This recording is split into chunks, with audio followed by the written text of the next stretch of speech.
10,990 টাকায় বেশ ভালো মানের ওয়াটার রেসিস্ট্যান্ট তথা IP54 এর সার্টিফিকেশনের পাশাপাশি ডিসপ্লেতে 120Hz রিফ্রেশ রেট সহ ডুয়েল স্টেরিও স্পিকার এবং IR রিমোট দিয়ে বাংলাদেশ মার্কেটে টেকনো নিয়ে আসলো তাদের নতুন একটা ফোন, সেটা হলো টেকনো স্পার্ক GO 1, অর্থাৎ এই ফোনটা বেশ ইন্টারেস্টিং কনফিগারেশন এসেছে। এই ফোনটা বাজেট হিসাবে চিন্তা করলে কিন্তু দুর্দান্ত লেভেলেরই মনে হবে, বাট এই ফোনটা আদৌ ভালো কিনা তার সব কিছু নিয়েই আজকের ভিডিওতে ইন ডিটেলস আলোচনা করবো। সো চলুন তাহলে দেরি না করে শুরু করা যাক।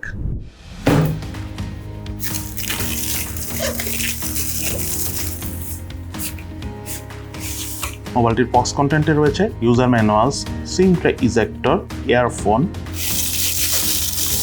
Soft plastic back cover, Type-C USB charging cable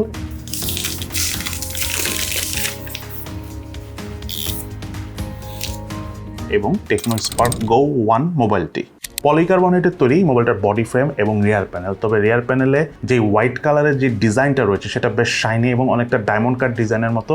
for that reason 10-11 হাজার টাকার যে ফোন এটা হাতে নিয়ে দেখলে আপনার একদমই মনে হবে না। তার পাশাপাশি এই ফোনটাতে কিন্তু IP54 এর সার্টিফিকেশন রয়েছে, অর্থাৎ টুকটাক ছিটাফোটা পানি বা ধুলাবালি লাগলেও এই ফোনটার কিছু হবে না। ইনফ্যাক্ট আপনার হাত থেকে কয়েকবার আমরা ফেললেও দেখেছি, কোনো ধরনের কোনো প্রবলেম ফেস করিনি। আরেকটা বিষয় হলো যখন পানি টানি লেগেছেও তখন আমরা এই ফোনটার ডিসপ্লে টাচ করেছি, ইউজ করেছি, টাচ রিলেটেড কোনো প্রবলেম ফেস করিনি। সেই সাথে এই ফোনটাতে কিন্তু 4 ইয়ার্স ল্যাগ ফ্রি পারফরমেন্সের সার্টিফিকেশন রয়েছে, অর্থাৎ এই মুহূর্তে যেই ধরনের পারফরমেন্স আপনি এই ফোন থেকে পাচ্ছেন 4 বছর পর্যন্ত সেম পারফরমেন্স পাবেন, এই জিনিসটাই ক্লেম করতেছে টেকনো এই ফোনটাতে।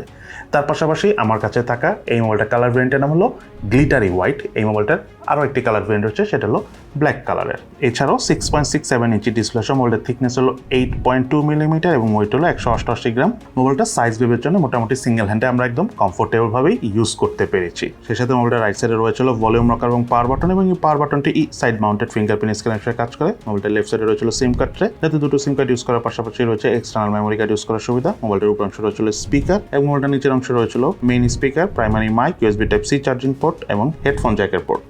এই ফোনটাতে অপারেটিং সিস্টেম হিসাবে Android 14 এর GO এডিশনটা রয়েছে এবং তার পাশাপাশি এই ফোনটাতে 4GB র্যামের পাশাপাশি 4GB ভার্চুয়াল র্যামও রয়েছে। আর ফোনটা যদি আমি UI পারফরমেন্সের কথা বলি, 10-12 হাজার টাকা ফোন হিসাবে এই ফোনটার UI আমাদের কাছে খুবই স্মুথ লেগেছে। টুকটাক কিছু অ্যাপস আছে, বাট সেই অ্যাপসগুলো চাইলে আপনারা ডিলিট করে দিতে পারবেন, বাট সেটা 2-1টা, এছাড়া তেমন আননেসেসারি অ্যাপসও নাই। আর আমরা UI থেকে কোনো ধরনের কোনো ব্ল্যাক অথবা ফ্রেম ড্রপের দেখা পাইনি।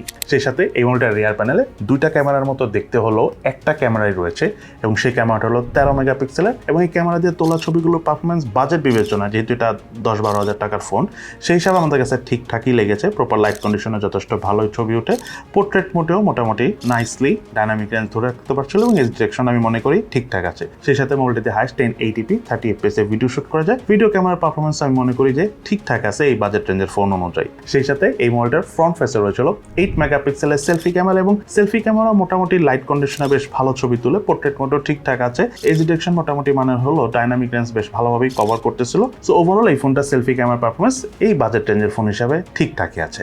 ফোনটাতে ক্যামেরা টু API সাপোর্ট নেই, সো আপনি চাইলে ইন ফিউচার এই মোবাইলটিতে ম্যানুয়াল ক্যামেরা অর্থাৎ জিক্যাম ইউজ করতে পারবেন না। দেন এই ফোনটার স্পিকারের কথা বলতে গেলে সাউন্ড যথেষ্ট লাউড এবং ক্লিয়ার পেয়েছি। 100% ভলিউম আমরা কোনো ধরনের কোনো ডিস্টরশনে দেখা পাইনি। আর ডুয়েল স্টেরিও স্পিকার হওয়ার কারণে কিন্তু সাউন্ড যে ফিলিংসটা, স্পেশালি যখন আমরা কোনো কন্টেন্ট ওয়াচ করেছি অর্থাৎ কন্টেন্ট কনজিউম করেছি, তখন কিন্তু যথেষ্ট ভালো লেগেছে এই ফোনটা স্পিকারের সাউন্ড থেকে।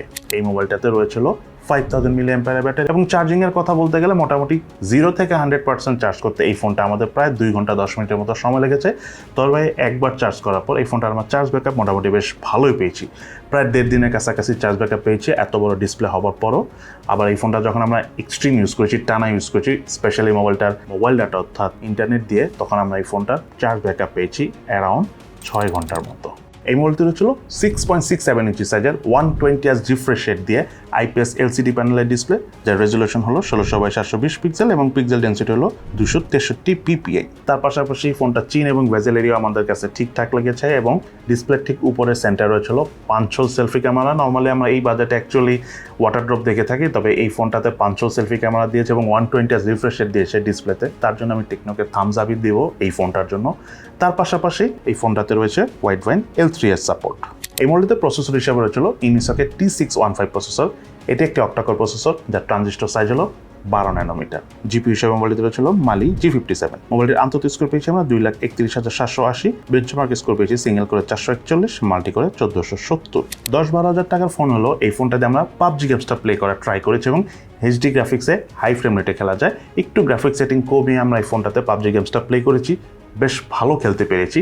হালকা ল্যাগ করে, সেটা ঠিক আছে 10-11 হাজার টাকা ফোন হিসেবে, বাট যথেষ্ট ভালো। মার্কেটে খুব কম ফোন আছে 10-12 হাজার টাকা পাওয়া যায় যে পাবজি গেমসটা এই ফোনের মতো অ্যাটলিস্ট এতটুকু কমফোর্টেবলভাবে খেলা যায়। বাট আমি বলবো না যে অনেক ভালো প্লে করা যায়, বাট ফোন হিসাবে এই ফোনটা পাবজি গেমস খেলে আমাদের কাছে বেশ ভালো লেগেছে।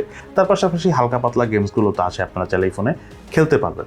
দেন এই মোবাইলটা বাংলাদেশ মার্কেটে দুটো ভেরিয়েন্ট এসেছে, একটা হলো 4GB RAM 64GB storage variant, একটা হলো 4GB RAM 128GB storage variant, এবং দুটো ভেরিয়েন্টই র্যামের টাইপ LPDDR4X এবং স্টোরেজ টাইপ হলো UFS 2.2। এবং এই ফোনটার বাংলাদেশ মার্কেটে অফিসিয়াল প্রাইস হলো 4GB র্যাম 64GB স্টোরেজ ভেরিয়েন্টের 10,999 টাকা, আর 4GB র্যাম 128GB স্টোরেজ ভেরিয়েন্টের 12,499 টাকা। এবং এই ফোনটা যদি আপনারা দারাজ থেকে কিনতে চান তাহলে কিছুটা ডিসকাউন্ট পাবেন, এবং দারাজ থেকে কেনার যে লিঙ্ক রয়েছে সেই লিঙ্কটা আমরা ভিডিও নিচে ডেসক্রিপশনে দিয়ে রেখেছি। যাই হোক, এই ফোনটার এতক্ষণ আমরা স্পেসিফিকেশনে আলোচনা করলাম, এবার চলুন আমরা জেনে নিই এই ফোনটার কী ভালো দিক রয়েছে এবং তার পাশাপাশি এই ফোনটা কী জিনিস রয়েছে যেটা আমাদের কাছে ভালো লাগে। এই ফোনটা যদি আমি ল্যাকিংসের কথা বলতে চাই, যেই বাজেটে এসেছে টেকনিক্যালি বলতে গেলে তেমন একটা ল্যাকিংস আমরা দেখা পাইনি। তারপরেও যদি ফোনটার সাথে 18 ওয়াটের চার্জার থাকতো বা নয়েজ ক্যান্সেলেশন মাইক থাকতো তাহলে খুবই ভালো হতো। বাট স্টিল এই ফোনটার যে জিনিসটা আমার সবচেয়ে বেশি ভালো লেগেছে সেটা হলো ফোনটার ডিসপ্লে। 120Hz রিফ্রেশ রেট, 5 হল সেলফি ক্যামেরা, এবং সেই সাথে এই ফোনটা কিন্তু যথেষ্ট শক্তপোক্ত। আমরা ফেলে দেখেছি, বেশ শক্তপোক্তভাবেই থাকে, পকেট ডিস্টেন্স থেকে ফেলে দেখেছি আর কি। সো আজকের ভিডিওতে সেটা নিয়ে কথা বলবো না।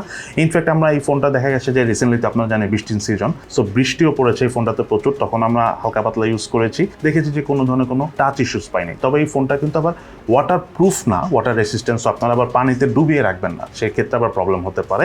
এই ফোনটার সাথে কিন্তু ইয়ারফোনও দেওয়া রয়েছে, অনেক ফোনেই কিন্তু আমরা এখন আর দেখি না যে সাথে ইয়ারফোন দেয়। তার পাশাপাশি এই ফোনটার কল কোয়ালিটি এবং নেটওয়ার্কও কিন্তু আমরা যথেষ্ট ভালো পেয়েছি।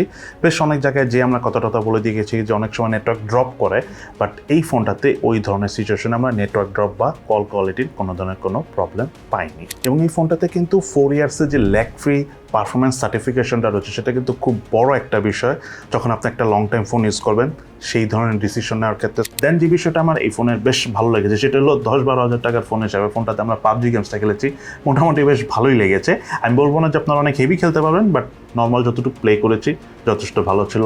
বাজেট হিসাবে এই ফোনটাতে IR রিমোট রয়েছে, যেটা খুবই ইন্টারেস্টিং একটা জিনিস। তার পাশাপাশি এই ফোনটার UI পারফরমেন্সও কিন্তু যথেষ্ট ভালো ছিল, এবং ডুয়েল স্টিরিও স্পিকার থাকা এই ফোনটা সাউন্ড কোয়ালিটি কিন্তু যথেষ্ট ভালো। সত্যি কথা বলতে আমি যদি ওভারঅল বলি এই ফোনটা আসলে কেমন হয়েছে এবং কাদের জন্য কেনা উচিত হয়েছে, মেইনলি এটা 10-12 হাজার টাকা একটা অলরাউন্ডার ফোন, বিকজ এই ফোনটা যেমন শক্তপোক্ত তার পাশাপাশি ভিতরের কনফিগারেশনটা কিন্তু বাজেট হিসাবে যথেষ্ট ভালো, যেগুলো অ্যাকচুয়ালি আমরা এখনকার অনেক ব্র্যান্ডের অনেক ফোন দেখি বাট অনেক কিছুরই ল্যাকিংস থাকে, বাট এই ফোনটাতে আমরা ওই ধরনের খুব একটা ল্যাকিংস পাইনি। ক্যামেরা পারফরমেন্স বাজেট হিসেবে অর্থাৎ 10-12 হাজার টাকা হিসেবে কিন্তু এই ফোনটা ঠিকঠাক আছে। তো আপনারা চাইলে যাদের বাজেট 10-12 হাজার টাকার মধ্যে অফিসিয়ালি কোনো ফোন নিতে চাচ্ছেন, আমি বলবো আপনারা চাইলে টেকনো স্পার্ক GO 1 অর্থাৎ এই ফোনটা নিতে পারেন। বাট ভিডিও শেষে আবার একটা কথা বলবো, আপনার টাকা আপনার সব কিছু, যেই ফোনটা কিনুন না কিনুন একটু দেখে শুনে বুঝে তারপরে ডিসিশন নিয়ে এরপরে কিনুন। সো আজকে তাহলে এই পর্যন্তই। সবাই ভালো থাকেন, সুস্থ থাকেন, ইনশাল্লাহ দেখা হবে ফিউচারে।